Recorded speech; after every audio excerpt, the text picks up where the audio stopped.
Hello students. आज का जो हमारा वीडियो लेसन है वो न्यूट्रिशन इन एनिमल्स के बारे में है। तो न्यूट्रिशन इन एनिमल्स में सबसे पहले हम लोग पढ़ेंगे न्यूट्रिशन इन अमीबा। ठीक है। तो अमीबा आपको पता है ये एक यूनिसेलुलर ऑर्गेनिज्म होता है और ये पानी में रहता है। ठीक है। अब ये क्या फूड खाता है? ये जो माइक्रोस्कोपिक प्लांट्स और एनिमल्स होते हैं उनको ये एज अ फूड कंज्यूम करता है। ठीक है। अब अमीबा जो है उसका जो मोड ऑफ न्यूट्रिशन है वो होता है होलोजोइक मोड ऑफ न्यूट्रिशन, जो कि एक टाइप का हेट्रोट्रोफिक मोड ऑफ न्यूट्रिशन है। इसमें ऑर्गेनिज्म जो है वो अपने फूड को सिंपल इनऑर्गेनिक सब्सटेंसेस से प्रिपेयर नहीं कर पाता है, इसलिए वो जो दूसरे सोर्सेज हैं उन पे डिपेंड करता है। तो अमीबा जो है उसमें होलोजोइक रहता है। होलोजोइक का मतलब है कि ये सॉलिड फूड मटेरियल का इंटेक करता है और उसके बाद में कुछ प्रोसेसेस के थ्रू उस फूड मटेरियल का डाइजेशन, फिर उसके बाद में एब्जॉर्प्शन, फिर उसके बाद एसिमिलेशन और लास्ट में जो अनडाइजेस्टेड फूड मटेरियल है उसको इजेस्ट कर देता है, उसका इजेशन हो जाता है। ठीक है। चलिए, तो इस प्रोसेस को हम थोड़ा सा डिटेल में यहाँ पे समझेंगे। सबसे पहले आप याद रखिएगा, the process of obtaining food by amoeba is called phagocytosis. हम क्या कहते हैं इस प्रोसेस को? हम कहते हैं इस प्रोसेस को फैगोसाइटोसिस। PHAGOCYTOSIS, फैगोसाइटोसिस कहते हैं इसको। ठीक है। अब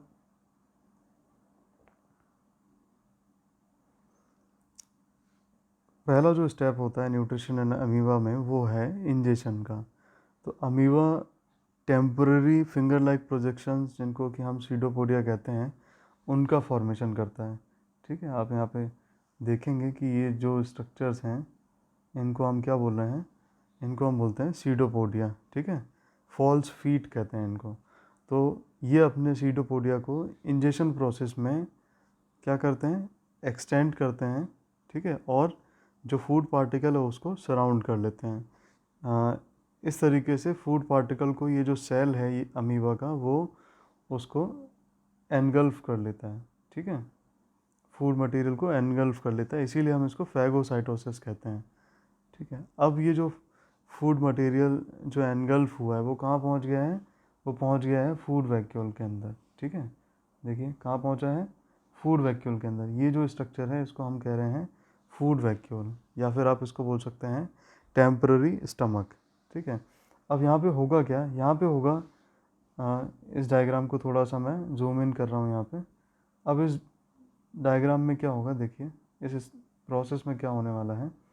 इस प्रोसेस में जो अमीबा का सेल है वो इस फूड वैक्यूल के अंदर, ठीक है, डाइजेस्टिव एंजाइम्स को सेक्रीट करेगा, प्रोड्यूस करेगा। ठीक है। और ये डाइजेस्टिव एंजाइम क्या करेंगे? फूड मटेरियल को ब्रेक कर देंगे स्मॉल सॉल्युबल मॉलिक्यूल्स में। ठीक है। और हमारा ये जो अमीबा का जो फूड है वो डाइजेस्ट हो जाएगा। ठीक है। इस प्रोसेस को हम क्या बोलते हैं? डाइजेशन कहते हैं, जिसमें जो हमारा फूड मॉलिक्यूल है वो ब्रेक होकर स्मॉल सॉल्युबल मॉलिक्यूल्स का फॉर्मेशन करता है। डाइजेशन के बाद का क्या प्रोसेस रहेगा? डाइजेशन के बाद फूड वैक्यूल से जो फूड मटेरियल जो डाइजेस्ट हुआ है वो अब सेल के अंदर पहुंच जाएगा। मतलब कि अब क्या हो जाएगा? इस फूड का एब्जॉर्प्शन हो जाएगा। ठीक है। और एब्जॉर्प्शन के बाद में क्या रहता है? ये जो अमीबा है वो इस फूड का अब यूटिलाइजेशन करेगा। तो अमीबा किस फॉर्म में यूटिलाइजेशन कर सकता है फूड का? तो सबसे पहले तो उसको एनर्जी का रिक्वायरमेंट होगा, वो उसका फुलफ़िल हो जाएगा।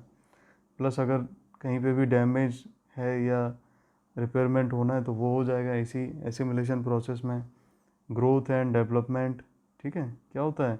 ग्रोथ ग्रोथ एंड डेवलपमेंट, ये रहेगा इसमें अमीबा में। ठीक है। इसका रिप्रोडक्शन, तो वो सारे प्रोसेसेस अभी एसिमिलेशन में जो एनर्जी ऑब्टेन होगा फूड से उससे होगा। ठीक है। चलिए अभी आगे देखते हैं। इसके बाद का जो प्रोसेस है उसको बोलते हैं ईजेशन।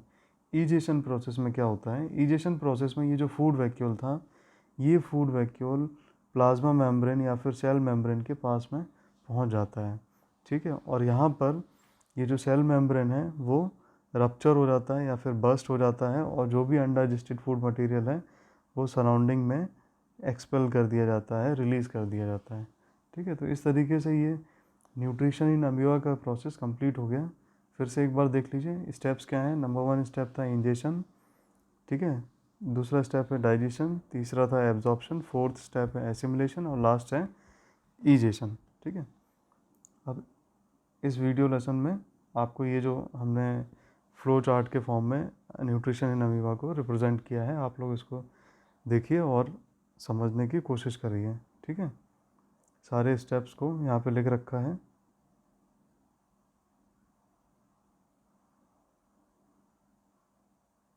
ठीक है, अब हम लोग मूव करेंगे हमारे नेक्स्ट टॉपिक पे, जो कि है न्यूट्रिशन इन ह्यूमन बींग्स, ठीक है। न्यूट्रिशन इन ह्यूमन बींग्स में जो न्यूट्रिशन का प्रोसेस है वो ह्यूमन डाइजेस्टिव सिस्टम, ठीक है, उसके लिए क्या है, हमारे पास ह्यूमन डाइजेस्टिव सिस्टम है जो इस न्यूट्रिशन के प्रोसेस को कंप्लीट करता है, ठीक है। अब सबसे पहली बात ये कि हमारे ह्यूमंस में, हम लोगों में जो मोड ऑफ न्यूट्रिशन है वो कौन सा है, हेट्रोट्रॉफिक होता है, ठीक है। और हेट्रोट्रॉफिक में कौन सा टाइप का, होलोजोइक, ठीक है।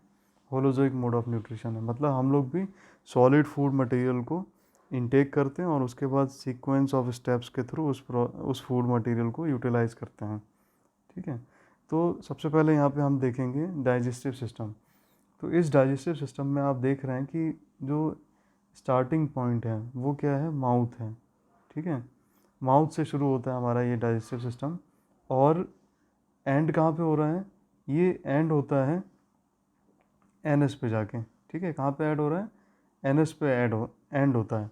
तो माउथ से एनएस का जो लेंथ है या जो पूरा जो ट्यूब लाइक स्ट्रक्चर है, इसको हम लोग बोलते हैं एलिमेंट्री कैनाल। क्या कहते हैं हम लोग इसको, alimentary canal, human alimentary canal, alimentary canal, ठीक है। अब ये जो ह्यूमन एलिमेंट्री कैनाल है, इसका हम लोग देखते हैं कितना लेंथ होता है। ये अबाउट 9 मीटर्स इन लेंथ होता है, माउथ टू एनस, ठीक है। अब इस एलिमेंट्री कैनाल में आप इस डायग्राम को हम थोड़ा सा लार्ज करेंगे, ठीक है, जूम इन कर रहे हैं इस डायग्राम में, तो हमें दो टाइप के स्ट्रक्चर्स दिखाई पड़ेंगे। पूरा मैं डायग्राम ऊपर से नीचे तक इसको जूम इन कर रहा हूँ, आप लोग देखिए कौन कौन से पार्ट्स आ रहे हैं इसमें, ठीक है। अब इस डायग्राम में दो तरीके के स्ट्रक्चर्स हैं। एक तो है डाइजेस्टिव ग्लैंड्स, ठीक है, क्या है, डाइजेस्टिव ग्लैंड्स। तो ह्यूमंस में 3 डाइजेस्टिव ग्लैंड्स होते हैं, कौन कौन से, नंबर 1 सलेवरी ग्लैंड, जो आपके स्क्रीन पे दिख रहा है आपको, ये सलेवरी ग्लैंड्स जो कि माउथ के आसपास प्रेजेंट होते हैं, ठीक है। दूसरा रहता है हमारे पैनक्रियाज, जो स्टमक के नीचे लीफ लाइक स्ट्रक्चर होता है उसको पैनक्रियाज कहते हैं। थर्ड है लिवर, और liver is the largest gland of the human body, ठीक है। लिवर में रीजनरेशन का एबिलिटी होता है बहुत स्मॉल एक्सटेंट में, ठीक है। ये कुछ डाइजेस्टिव ग्लैंड्स हो गए। उसके बाद में और क्या क्या स्ट्रक्चर्स प्रेजेंट होते हैं, उस और जो स्ट्रक्चर्स हैं उनको हम लोग बोलते हैं parts of the human alimentary canal, ठीक है। ह्यूमन डाइजेस्टिव सिस्टम, ग्लैंड्स हो गए और दूसरे क्या हो गए, पार्ट्स हो गए। तो पार्ट्स में देखिए स्टार्टिंग से सबसे पहले जो पार्ट है उसको हम बोल रहे हैं माउथ, ठीक है। माउथ के अंदर टीथ, टंग, ठीक है, और सलेवरी ग्लैंड्स का भी सेक्रेशन माउथ में ही आता है। फिर इसके बाद में आता है फेरिंग्स। फेरिंग्स हम बोलते हैं junction between food pipe and wind pipe, ठीक है। उसके बाद आता है ईसोफेगस। ईसोफेगस को हम लोग कहते हैं फूड पाइप, ठीक है, ये फूड पाइप होता है ईसोफेगस। अब विंड पाइप को हम लोग कहते हैं ट्रैकिया। तो विंड पाइप और फूड पाइप का जो जंक्शन है उसको हम लोग कह रहे हैं फेरिंग्स, ठीक है, उसको हम लोग क्या कह रहे हैं, फेरिंग्स कह रहे हैं, ठीक है। चलिए आगे मूव करें। फूड पाइप के बाद में आता है स्ट्रक्चर स्टमक का। कौन सा स्ट्रक्चर है?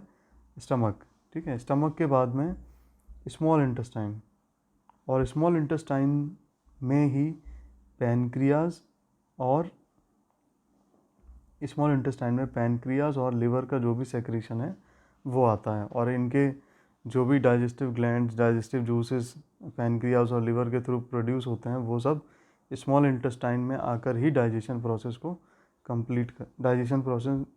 को प्रोसीड करते हैं, ठीक है। इन सब के बाद में आता है स्मॉल इंटेस्टाइन के बाद में लार्ज इंटेस्टाइन, ठीक है। और लार्ज इंटेस्टाइन के कई पार्ट्स हैं, देखिए इस डायग्राम में कौन कौन से पार्ट हैं। एक तो है आपका असेंडिंग कोलॉन, ठीक है, transverse colon, descending colon, rectum, anus, ठीक है। ये पार्ट्स हैं लार्ज इंटेस्टाइन के। तो अभी हम जो न्यूट्रिशन प्रोसेस है उसको यहाँ पे डिटेल में शुरू करते हैं ह्यूमंस में। तो सबसे पहले जो रहता है वो है माउथ। अब माउथ में क्या क्या स्ट्रक्चर्स दिख रहे हैं अभी हमने आपको बताया था, टंग रहता है और टीथ प्रेजेंट रहते हैं। तो सबसे पहले हम बात कर रहे हैं यहाँ पे टंग की। तो जो भी फूड है वो हमारा सलाइवा के साथ में मिक्स हो जाता है, और ये मिक्स करने में हेल्प करते हैं टंग, ठीक है। कहाँ पे मिक्स होता है? इस रीजन को हम लोग कहते हैं माउथ कैविटी, या फिर हम इसको बोलते हैं ओरल कैविटी, या फिर हम इसको बोलते हैं बकल कैविटी, VUCCAL, ठीक है, बकल कैविटी। क्लियर है? अब इनके हम और थोड़ा डिटेल में हम इसको पढ़ेंगे कि जो हमारे बकल कैविटी है या माउथ कैविटी है या फिर ओरल कैविटी है, इसमें दो जॉ प्रेजेंट होते हैं। एक तो ये हो गया अपर जॉ, एक हो गया लोअर जॉ। इन जॉज में सॉकेट्स होते हैं जिसके अंदर टीथ फिट होते हैं, ठीक है। अब इसी ओरल कैविटी या बकल कैविटी में सलेवरी ग्लैंड्स का भी सेक्रेशंस आता है, ठीक है। चलिए आगे हम मूव करते हैं। अब देखेंगे टंग के बारे में।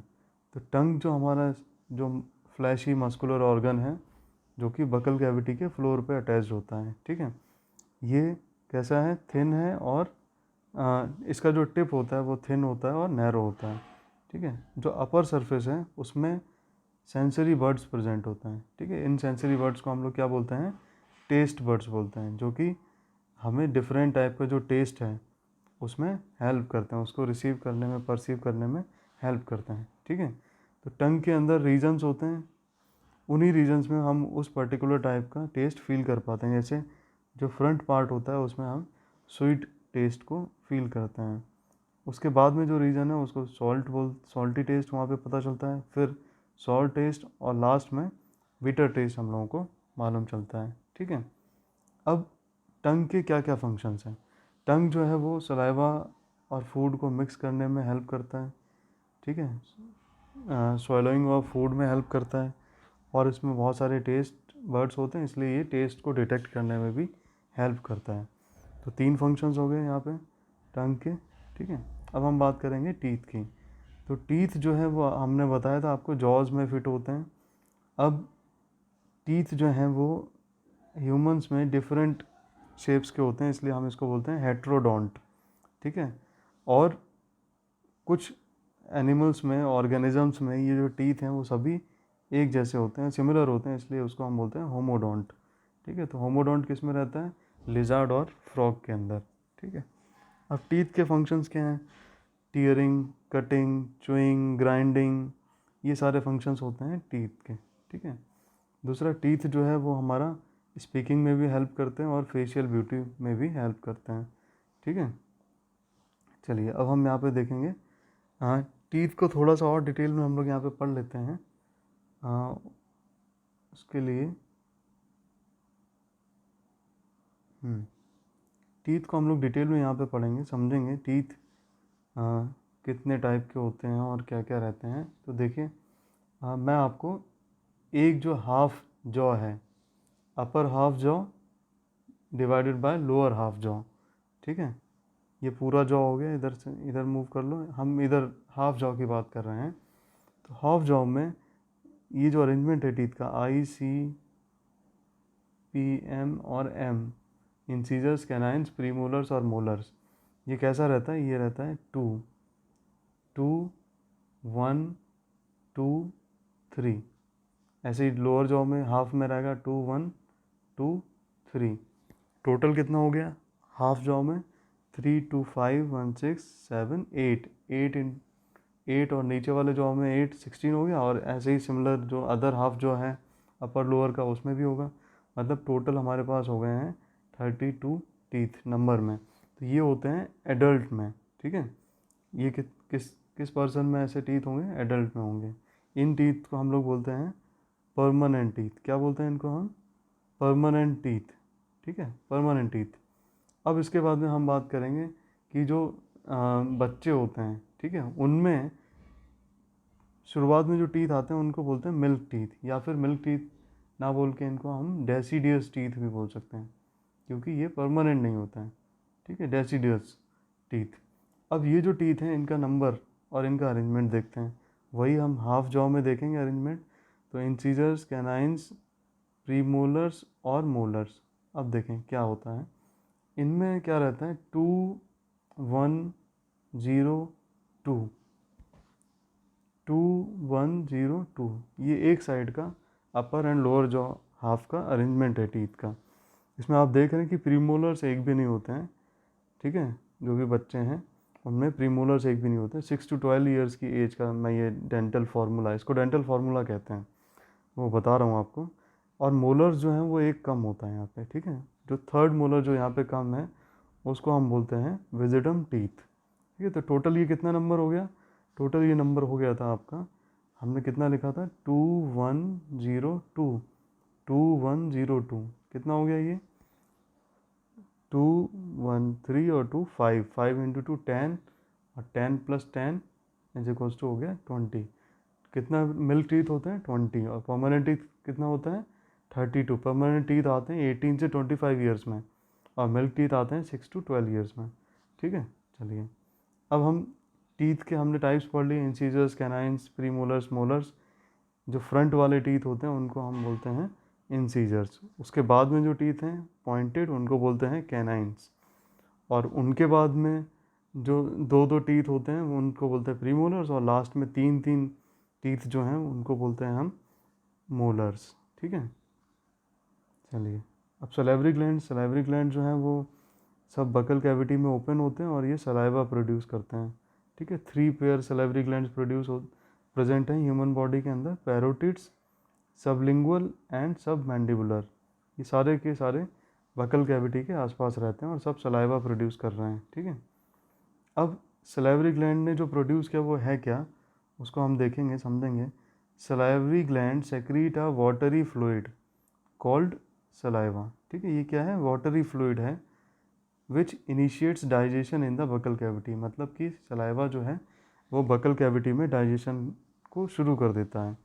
3 पेयर्स होते हैं और about 1.5 litre saliva every day produce होता है, ठीक है।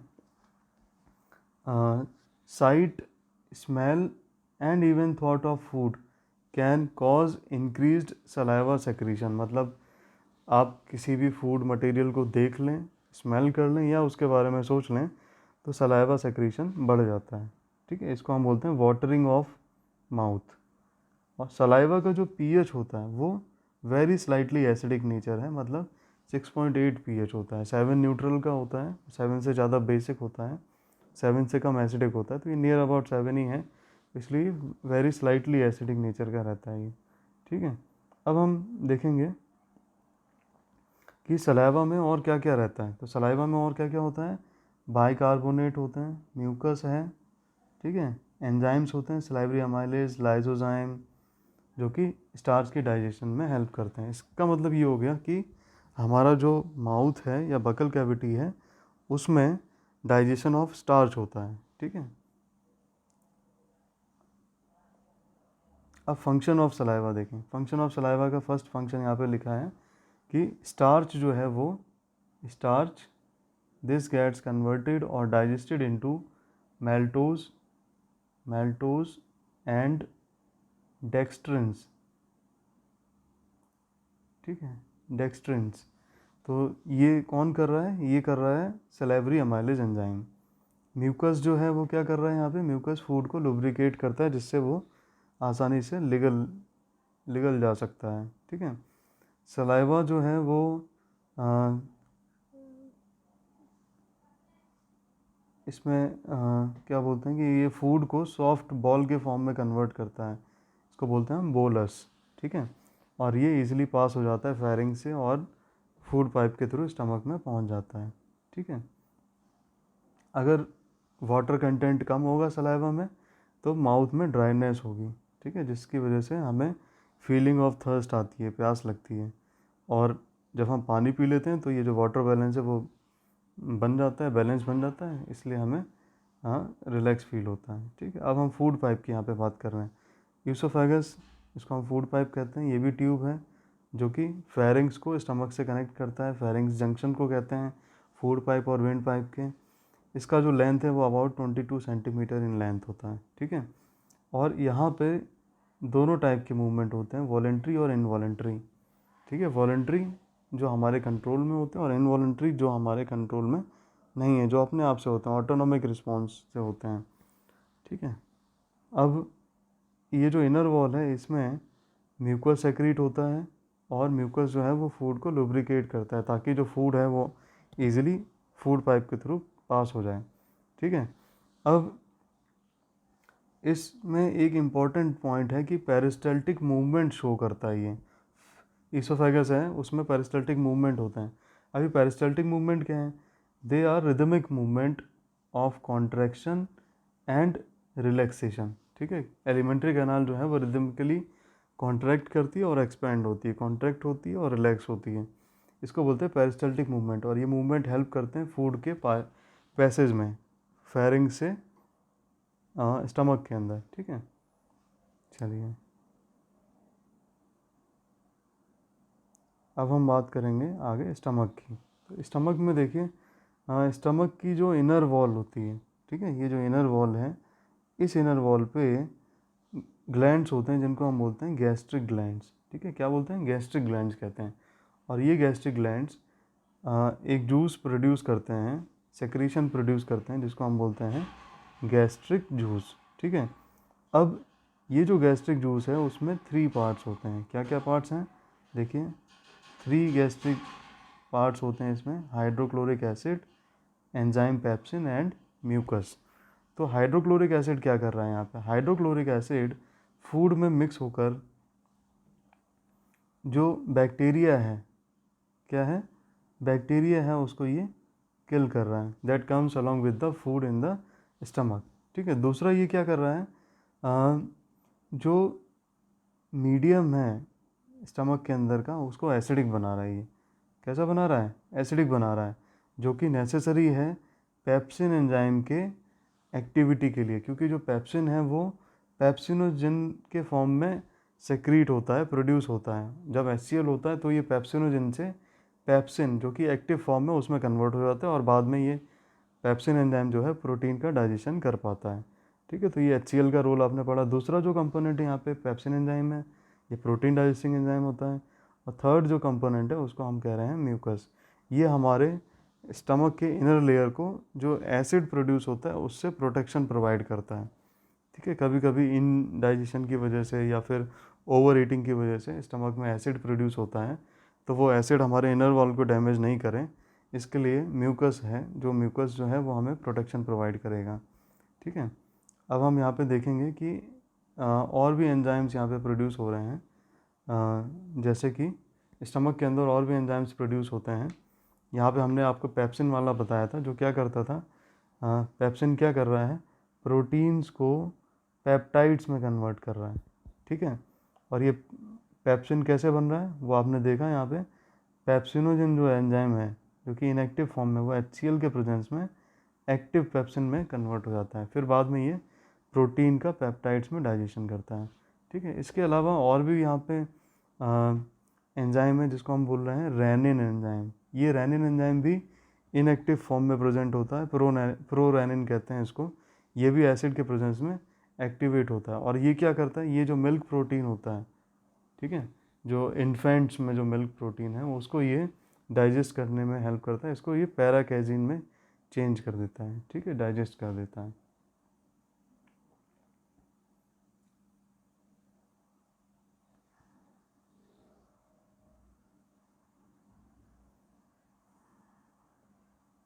स्टमक से जो फूड है वो पहुंच जाता है स्मॉल इंटेस्टाइन में, और स्मॉल इंटेस्टाइन में क्या रहता है फूड का, फिर लार्ज इंटेस्टाइन में क्या होता है, ये जो है वो हम इसके नेक्स्ट जो वीडियो लेसन बनाएंगे उसमें आपको बताएंगे, ठीक है।